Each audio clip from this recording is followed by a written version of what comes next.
네, 반갑습니다. 방금 소개받은 강민철입니다.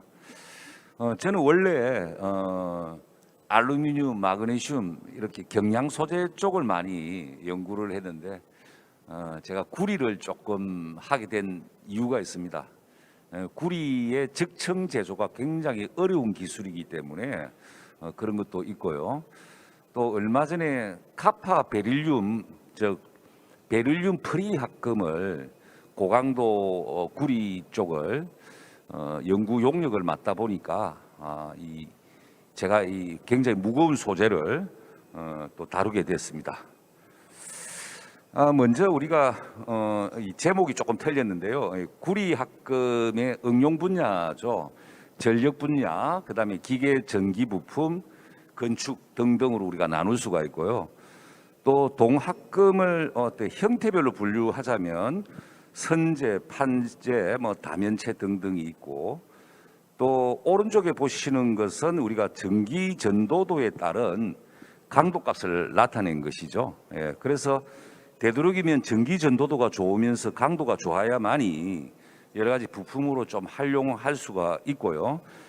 그래서 과거에 베릴륨이 첨가된 합금들이 상당히 수요가 많았지만은 베릴륨이 독성을 가지고 있기 때문에 그것을 대체하려고 하는 여러 가지 합금들도 많이 현재 개발을 하고 있습니다. 그래서 이제 고강도가 요구되는 제품, 내피로성이 요구되는 제품, 가공성, 내식성, 고온 특성, 고전도성인데 제가 오늘 주로 할 내용은 고온 특성, 즉 고온에서도 3D 프린팅을 활용을 해서 만든 사례들이 굉장히 많이 있고요. 또 고전도성 같은 경우에는 IACS가 거의 100에 육박하는 적층 제조 부품을 만들어서 보시는 용도와 다른 용도로 많이 적층 제조에 활용을 하려고 하고 있습니다. 그래서 오늘 차근차근 하나씩 설명을 드릴 겁니다. 그래서 동산업의 어떤 산업 구조적인 측면과 서플라이 체인은 후방 산업, 광산이라든지 전해제 정련 이런 것들이 있고요. 동합금은 주로 주물을 만들거나 가공을 하는 그런 형태죠. 전방 산업이란 것은 실질적으로 이러한 구리 및 구리 합금을 이용을 해서 어떤 분야에 어플리케이션 하느냐 하는 이런 산업들이 있습니다. 자, 이런 측면에서 본다면 우리나라는 동과 관련된 산업에 대한 인프라는 굉장히 좋다라고 판단을 합니다. 우리나라에 LS 니코도 있고 또 동과 관련된 합금 회사도 있고 리사이클링 회사도 있고 또 전자산업과 관련해서 많은 전방 산업도 배치를 하고 있습니다. 그리고 또 금속 분말, 동분말도 생산하는 회사가 풍산홀딩스, 창성 등등이 또 있죠. 그래서 스플라잉 체인은 여러분들께서 한번 참고로 해 주시기를 바랍니다. 그래서 이러한 카파에 관련된 세계시장 동향이 이제 보시는 바와 같이 여러 가지 가격 변동이 굉장히 많이 심하죠. 예. 네, 알루미늄도 최근에 제가 어제 알루미늄 합금을 2,000원대에 샀던 것이 4,500원을 달라고 하고 있고 또 구리 같은 경우도 최근에 이제 가격 변동이 굉장히 심하게 이제 올라가서 여러 가지로 이렇게 원자재 수급 문제도 상당히 좀 심각한 것 같습니다. 특히 구리 같은 경우에 가격 변동이 심하다 보니까 기존에 응용했던 구리 합금을 이용을 했던 것을 다른 합금으로 대체하려고 하는 것들이 있죠. 예를 들어서 자동차에 들어가는 전선을 좀 더 많이 가벼운 구리 합금으로 대체를 한다든지 하는 것들도 가시적으로 나타나고 있다는 거죠. 그래서 전 세계 시장 동향을 보면 그렇게 시장 성장률이 높지 않습니다. 1%에서 기껏해봐야 3% 정도 수준이니까 다른 산업에 비해서는 성장률이 더디다라고 판단을 하고 있습니다. 저는. 자, 이거는 구리 합금을 이용해서 AM이라고 하는 걸 아마 여러분들은 오늘 처음 들으신 분도 많이 있을 겁니다. 우리가 일반적으로 기계 가공을 한다든지 하는 거는 우리가 서브스트레이티브 매뉴팩처링이라 해서 절삭 가공이란 말을 쓰죠. 근데 이 AM은 애디티브 매뉴팩처링입니다. 즉 첨삭 가공 또는 적층 제조 기술, 이렇게 우리나라로 번역을 하는 거고요. 3D 프린팅이란 말은 공식적인 용어가 아닙니다. 그래서 미국의 ASTM이나 ISO에서 규정하는 3D 프린팅의 정식 용어가 바로 애디티브 매뉴팩처링입니다. 자, 보시는 사진은 제가 중국의 전시회를 참가를 하니까 자, 이 구리 분말과 구리 분말을 이렇게 적층한 것들을 보여주는데 굉장히 색깔도 굉장히 아름답고 깔끔하게 잘 나왔다는 판단을 하고 있습니다. 자, 먼저 적층 제조 기술의 개요에 대해서 말씀드리자면 우리가 먼저 3차원 도면을 준비를 해야 되겠죠. 그래서 3차원 도면을 우리가 CAD라든지 카티아 등등을 이용해서 3차원 도면을 만들고요. 그 도면에 따라서 한 층 한 층씩 쌓아가는 기술입니다. 즉 레이어 바이 레이어입니다. 즉 벽돌을 우리가 쌓아가듯이 밑에서부터 한 층 한 층씩 쌓아 올라가는 기술입니다. 그래서 먼저 우리가 어떤 열교환기 부품이다라고 한다면 이거를 우리가 먼저 설계를 한 다음에 어떤 소재를 쓸 것이냐.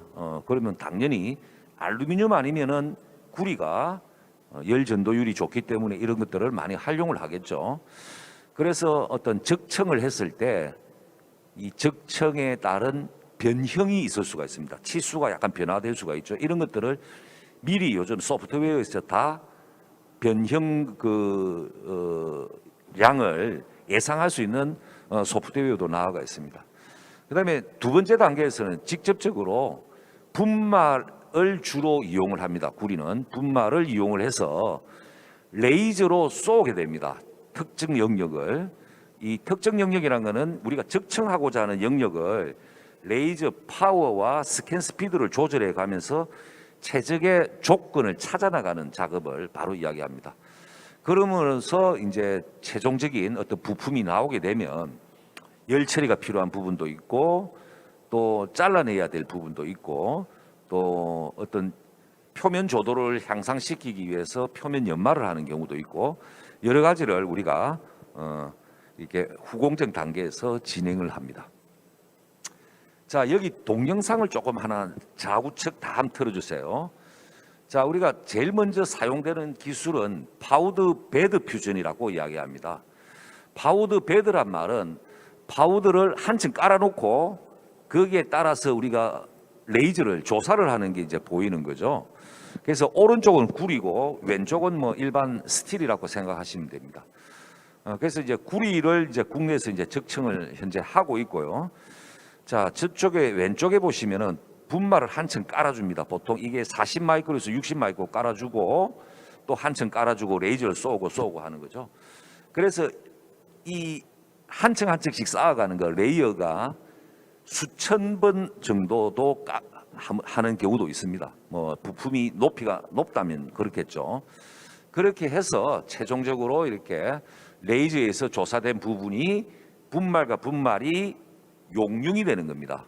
그래서 퓨전이란 말을 쓰죠. 파우더 베드 퓨전이란 용어를 쓰게 됩니다.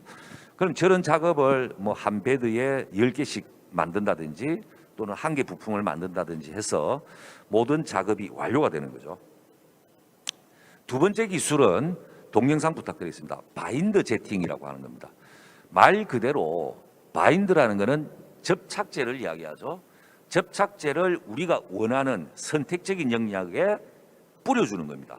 자, 그래서 프린트로 유명한 HP사가 이 바인드와 바인드 제팅 기술을 이제 선보이고 이걸 곧 시판을 하고 있습니다. 그래서 분말의 사이즈는 여기에서 한 15에서 한 20 마이크로, 25 마이크로 정도 작은 분말을 사용을 하는데요. 자, 여기서 우리가 보시면은 여러 가지로 분말의 한 층에 바인더를 뿌리고 위에서 빛이 내려왔죠. 저기에서 이제 인프라레드를 뿌리게 되면 뿌렸던 바인드가 열 경화성 수지입니다.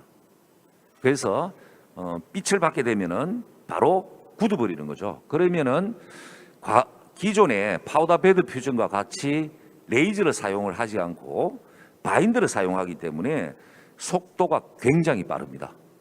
그리고 장비 가격, 즉 레이저 에너지 소스가 없기 때문에 장비 가격이 저렴하다는 거죠. 그래서 결국에는 저렇게 바인더 제팅을 다 하고 난 다음에는 어떤 처리를 해야 되느냐? 반드시 소결 처리를 당연히 해야 되겠죠. 그러면 소결 처리를 하면은 부피가 축소가 됩니다. 그래서 또 내부에도 기공이 또 있을 수도 있죠. 그렇기 때문에 치수 정밀도나 여러 가지 내부의 어떤 기공 문제에 있어서는 불리하다고 하지만은 빨리 제작할 수 있다는 게 장점입니다.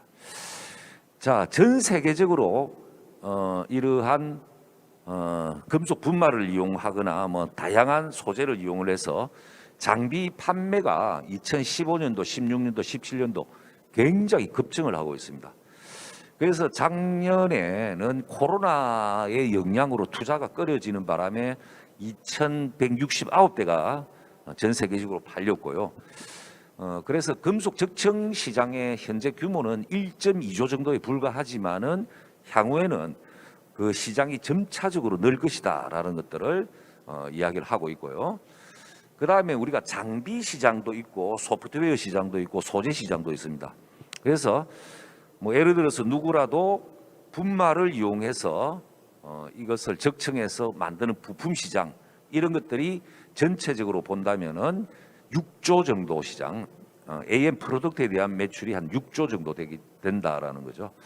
자, 그래서 뭐 서비스는 한 8조 4천억 정도 되니까 이 시장이 매년 시장 성장률이 30%에 육박하기 때문에 시장 성장성이 대단히 높다라고 판단을 합니다. 자, 그러면 우리나라에는 금속 장비가 몇 대 있습니까? 이런 질문을 많이 하시거든요. 근데 우리나라에 지금 한 장비가 있는 게 한 200대 정도가 있습니다. 200대 정도가 있고, 그래서 연도별로 이렇게 외산하고 국산하고 했는데 우리나라는 코로나에도 불구하고도 적청 제조에 대한 투자가 굉장히 많이 증가를 하고 있고, 기업체에서 32대, 그다음에 국가출연연구소에서 21대 정도를 현재 최근 3년간 보유를 하고 있습니다. 예. 자, 그러면 이런 전체적인 적청 제조 시장에 있어서 구리와 관련된 시장 규모는 얼마나 됩니까? 라는 질문을 또 할 수 있겠죠. 자, 그런데 여기서 보시면은 2020년도에 전 세계적으로 구리 분말, 적청 제조용 분말과 관련해서 조사를 해보니까 우주항공 분야, 산업 분야, 뭐 각종 서비스 영역이 있는데 2029년에 1,400톤 정도의 수요가 있을 것이라고 예상을 하고 있습니다. 여러분들 구리가 요즘 뭐 키로당 뭐 예를 들어서 순수 구리가 한 8,000원 정도 한다면요, 이 구리 분말의 가격은 14만 원 정도 합니다, 일반적으로. 그래서 구리 가격이 굉장히 분말 가격이 비싸다라는 것을 일단은 여러분들 알고 계시면 좋을 것 같고요. 그래서 각종 산업 부분에 뭐 예를 들어서 우주선에 들어간 챔버라든지 각종 코일 이런 데 사용을 하고 있는데, 좀 더 어플리케이션 영역에 대해서는 좀 더 상세하게 설명을 드리도록 하겠습니다. 그래서 제가 해외에서 사용되고 있는 구리 분말 등을 제가 사서 좀 분석을 했더만, 보통 이제 분말의 사이즈가 작은 분말 D10, D90이라는 개념은 아마 잘 모르시겠지만 어쨌든 평균 입도가 한 30 마이크로 정도 되더라라는 거고요. 그 다음에 또 이래 보면은 밑쪽에는 해외에서 사용되고 있는 분말이 15에서 45 마이크로 정도 된다라는 걸 저희들이 알 수 있었습니다. 자, 이거는 뭐 제가 자료에는 없지만은 그러면 사용되는 분말의 산소 농도가 중요하거든요. 산소 농도가 300 ppm 정도입니다. 300 ppm 이상이 돼 버리면 IACS 값이, 즉 전기 전도도 값이 100 이상 나오기 힘듭니다. 그래서 뭐 저랑 같이 이거를 연구하시는 회사에서는 300 ppm보다 더 낮은 무산소 동을 가지고 분말을 만드는 작업을 했었습니다. 그래서 무산소동이 보통 뭐 규격이 다 틀리지만은 무산소동을 가지고 분말을 만들어도 사실은 제조 과정에서 산소 농도가 좀 올라가는 건 사실이고요. 그래서 한 300ppm 정도가 아니라 한 200ppm 정도의 분말을 만든 바가 있습니다. 자, 적청 제조용 물성에 대해서 말씀드리겠습니다. IACS하고 최대 인장 강도를 비교한 데이터입니다. 그래서 보시다시피 제일 오른쪽 밑에 있는 그 같은 경우에 순수구리입니다. 순수구리인 경우에 IACS가 거의 100에 가깝게 나오지만은 어떤 경우는 80밖에 안 나오는 경우도 있습니다. 이 IACS 전기 전도도가 떨어지는 원인의 첫 번째 원인은 내부의 기공입니다. 두 번째는 산소 농도입니다. 보시면은 포로시티와 옥시전을 잘 적어놨죠. 그 외에 이제 보시면은 각종 합금들 이런 것들이 있고요. 그래서 이런 적청 제조용 분말을 만들려고 하는 노력들도 많이 진행이 되고 있습니다. 자, 이 순수구리를 실질적으로 3D 프린팅을 해서 한 데이터를 제가 표를 해놓은 겁니다. 제일 위에 보시면 파란색으로 나타난 게 IACS가 100이고 항복 강도가 한 160 정도 나오는 거 있죠. 이거는 트럼프라고 하는 회사가 독일에 있죠. 용접기도 유명합니다. 레이저 용접기도 유명한 회사인데 이 회사가 제일 높은 수준을 나타냅니다. 그 외에는 일반적으로 뭐 열 처리까지 다 하고 하니까 뭐 100에 육박하기는 한데 강도값이 조금 떨어지죠. 자, 그 다음에 제일 밑쪽에 있는 거 있죠. 저거는 바인드 제팅입니다. 제가 바인드 제팅 같은 경우에 기공률이 좀 문제가 된다라고 했죠. 기공이 많으니까 강도도 떨어지고 항복 강도, IACS 값도 떨어짐을 우리가 확인을 할 수가 있었습니다. 자, 데스크탑이라고 하는 회사는 바인드 제팅 기술로서 3D 프린팅화하는 회사거든요. 이 회사 같은 경우에 보시면 IACS가 85 정도, 강도라든지 뭐 이런 것들도 조금 기존 제품보다는 부족합니다. 자, 아르켐이라는 회사가 있습니다. 아르켐이라는 회사는 원래는 스웨덴 회사인데 이제 미국 지에 이제 인수합병을 당한 회사인데 이 회사는 에너지원을 뭘로 쓰냐면요, 파우더 베드 퓨전인데 전자빔을 사용합니다. 일렉트로 빔을 씁니다. 일렉트로 빔을 사용을 하니까 IACS가 한 98 정도 나왔다라는 것들을 자기들이 리포팅을 하고 있습니다. 자, 98 같으면 그렇게 나쁘지를 않죠. 열 처리도 필요 없습니다. 자, 이 자체로도 된다는 이야기죠. 그러면은 일렉트로 빔을 사용하게 되면 일반적인 우리가 인프라레드 레이저에 비해서 파장대가 짧기 때문에 적청이 가능하다라고 판단을 하고 있고요. IR 레이저를 사용하고 있는 EOS 같은 경우에 이렇게 보시면은 왼쪽에 보시면 M290이 있고 400W라 되어 있고 밑에는 1kW가 있죠. 자, 사실 결론적으로 말씀드리자면 IR 레이저를 사용하게 되면 구리가 에너지를 흡수하는 능력이 불과 2~3%에 불과합니다. 그렇기 때문에 에너지 소스를 아예 강하게 해버리면 더 좋은 결과가 나타난다라는 것을 이야기를 하는 거죠. 근데 반드시 열 처리를 해야만이 IACS 값이 100 정도 나타나고 기공도 상당히 많이 줄일 수 있습니다.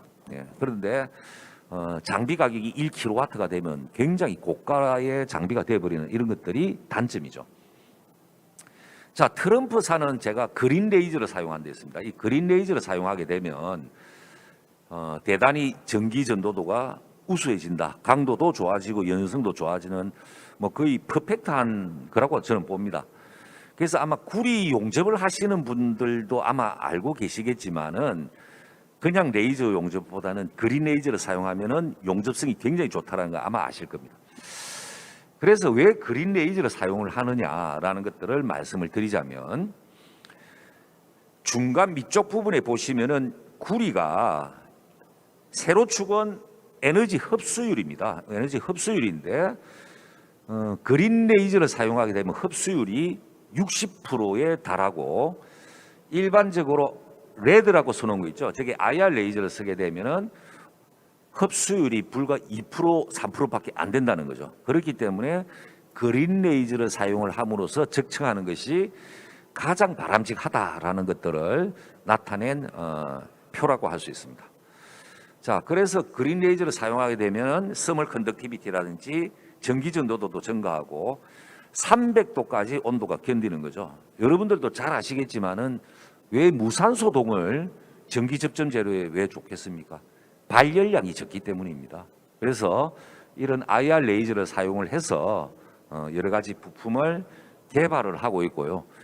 국내에 특히 현대자동차하고 또 각종 베어링 회사에서 이 분야에 굉장한 관심을 가지고 있습니다.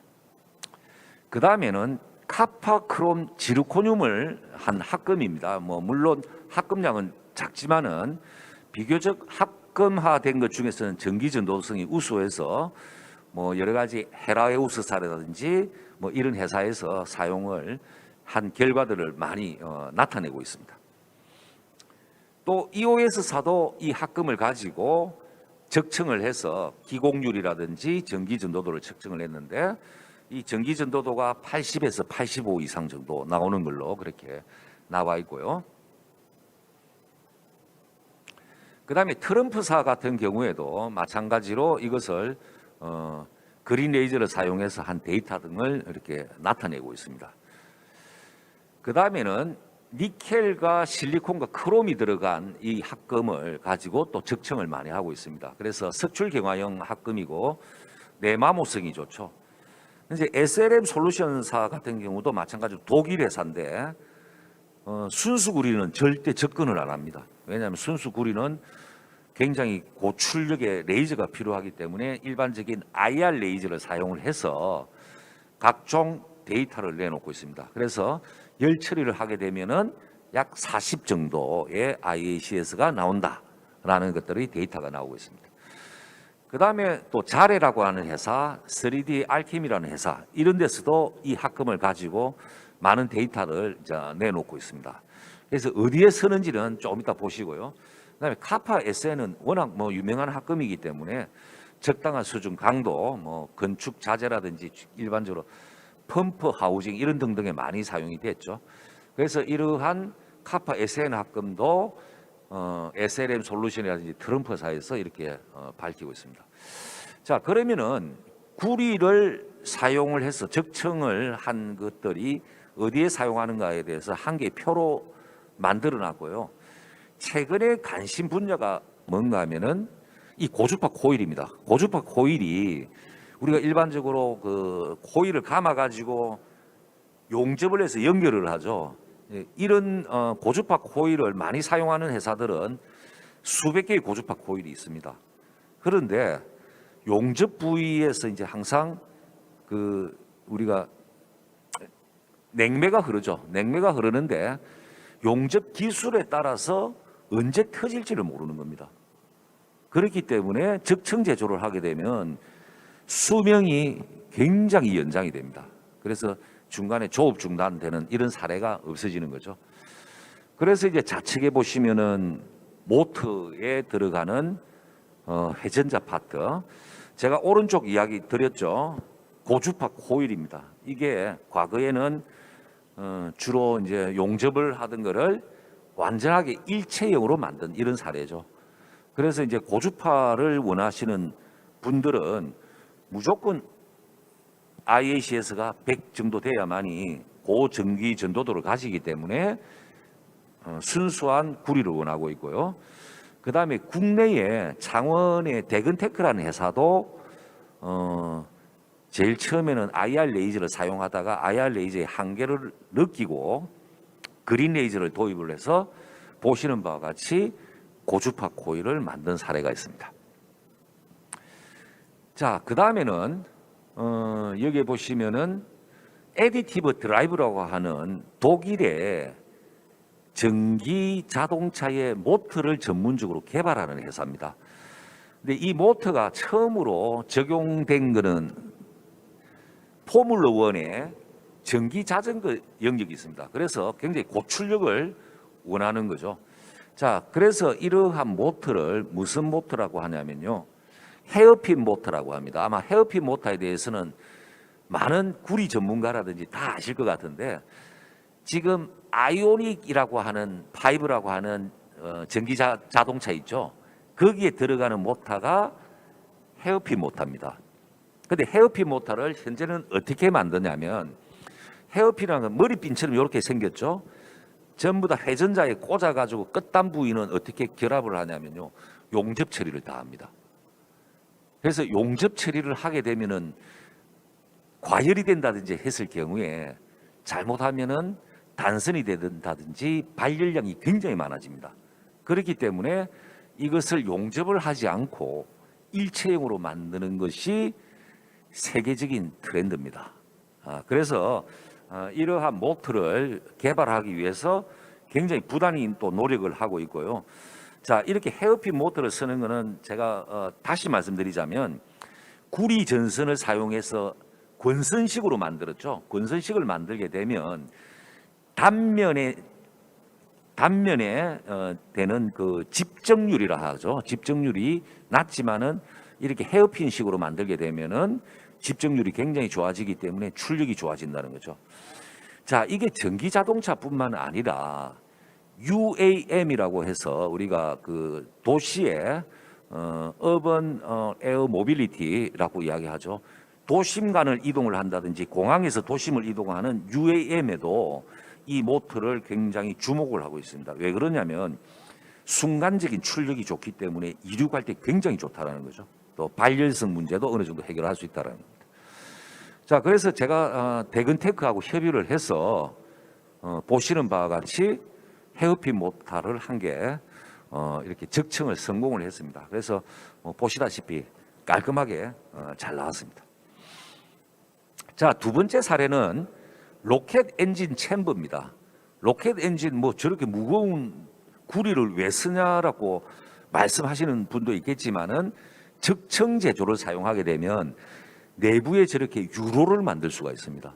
그래서 순간적으로 굉장히 고열이 되더라도 전기 전도도, 열 전도도가 좋기 때문에 냉각을 통해서 충분히 견딜 수 있다라는 거죠.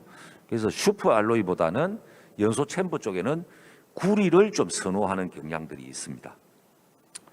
그다음에 오른쪽은 이제 시계죠. 시계에 이제 그 베젤을 구리로 만들어서 표면에 이제 다양한 표면 처리를 하기 위한 수단이고요. 네. 자, 그다음에 나사에서 개발한 사례입니다. 몇 년 전에 이 나사에서 이걸 했는데요. 이것도 연소 챔버입니다. 연소 챔버인데 보시면은 이제 각종 연소 챔버를 테스트하는 광경이고요. 실질적으로 적층 제조로 만든 사례가 나와 있습니다. 그런데 이게 다시 뜨고 있습니다. 왜 뜨고 있냐면은 에어로스파이크 엔진이라고요. 이 우리가 미사일 같은 것도 마찬가지입니다. 떴다가 방향을 바꿀 때 있죠.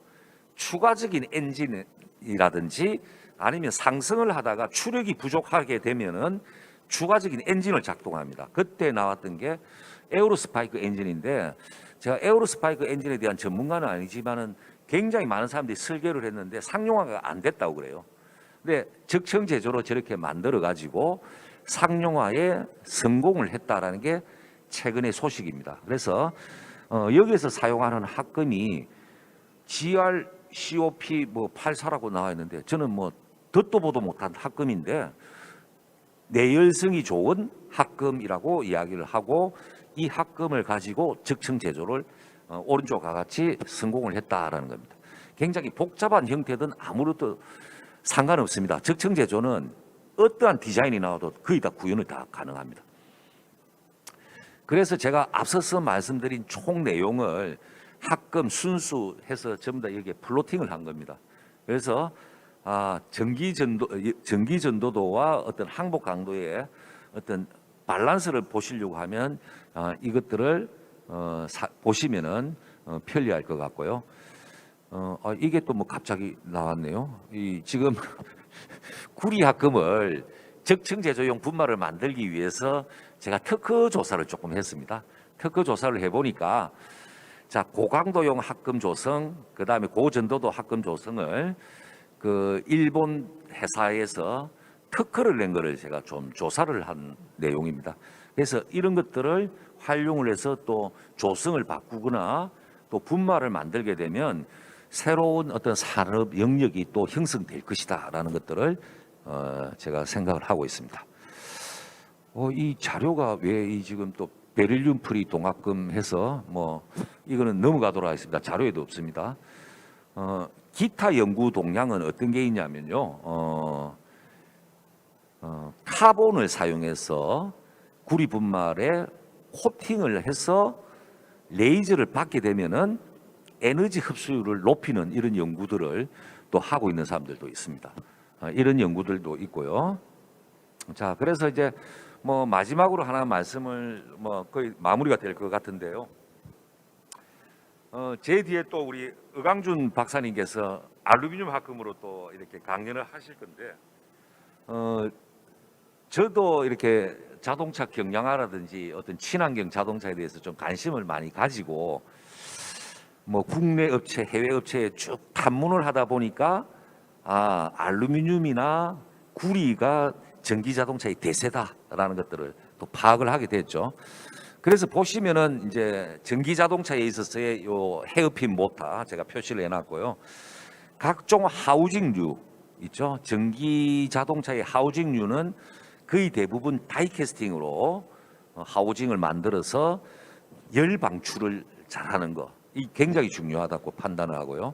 그 다음에 뭐 배터리 하우징, 그 다음에 하이드로젠 스택 모듈이라든지 각종 뭐 이런 부품 등을 알루미늄이나 구리를 통해서 전통적인 방법으로도 만들 수 있지만은 보다 가볍고 보다 에너지적으로 열 방출을 잘할 수 있는 거는 구리라든지 알루미늄이 대세라는 것을 좀 말씀을 드리고 싶습니다.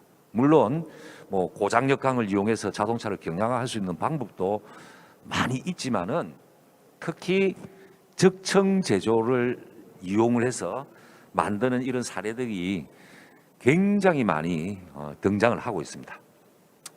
그래서 제가 오늘 뭐 쭉 강연을 하다 보니까 요약 및 시사점을 드리자면 순수한 구리인 경우에 생산성인 측면에서는 바인드 제팅 방식이 좋지만 여러 가지 기공 문제라든지 이런 것들이 될 수가 있고요. 레이저를 사용했을 경우에는 기존의 IR 레이저를 사용하는 것이 아니라 그린 레이저를 사용하게 되면 강도, 전기 전도도 그 다음에 또한 열 전도도 이런 것들이 향상이 됨으로써 전기 자동차 또는 각종 산업용 부품에 들어가는 어떤 최적의 어떤 소재를 만들 수 있지 않느냐라는 것들을 판단을 하고 있습니다. 그래서 또 구리 합금 같은 경우도 마찬가지로 새로운 좀 구리 합금을 개발을 해서 소비자가 원하는 이런 합금 등을 좀 많이 만들어야 되겠다라는 것들을 제가 말씀드리고 싶습니다. 그래서 제가 이러한 것들을 구리 쪽을 하다 보니까 이 좀 기고를 좀 해달라고 이제 요청이 와서 구리 합금에 대해서 제가 글을 썼습니다. 그래서 인터넷에 제 이름 치고 구리 치시면 바로 검색이 됩니다. 그래서 오늘 뭐 짧은 시간이지만 어떤 좀 더 상세한 내용을 조금 읽어보고 싶으면 저 내용을 보시거나 아니면 3D 프린팅 연구조합 홈페이지에 가시면 제가 또 별도로 또 요약해서 또 조금 내용을 보충한 자료 등이 있습니다. 그래서 오늘 여기까지 말씀을 드릴까 합니다. 질문사항 있으면 언제든지 지금 질문해 주시면 감사하겠습니다.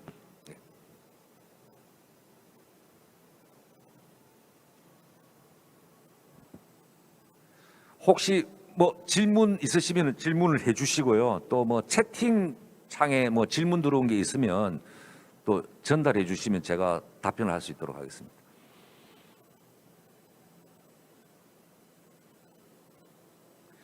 예, 질문이 없는 것 같습니다. 그래서 뭐 나중에 쉬는 시간이라도 개인적으로 질문이 또 하실 분들은 말씀해 주십시오. 이상 세미나 첫 번째 세미나 마치도록 하겠습니다. 감사합니다.